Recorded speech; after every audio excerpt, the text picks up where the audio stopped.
In this tutorial video, we're going to look at how you can log in to your Flickr account. If you have already signed up for Flickr and you don't know how you can log in to your account, then you can watch this video to know how you can do that. But before that, make sure that you are subscribed to our channel. Also, turn on the notifications so you don't miss any of our upcoming videos.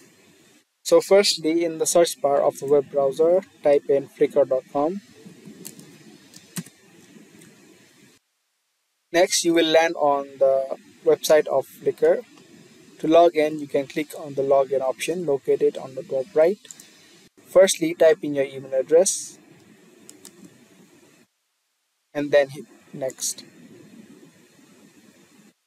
Now type in your password. If you want this device to remember your email address, then you can check this box. If not, then uncheck it. If you don't remember the password to your account, then you can click on the forgot password option. From there, you will receive a link on your email address, and from there you'll be able to create a new password. After you're done, hit sign in.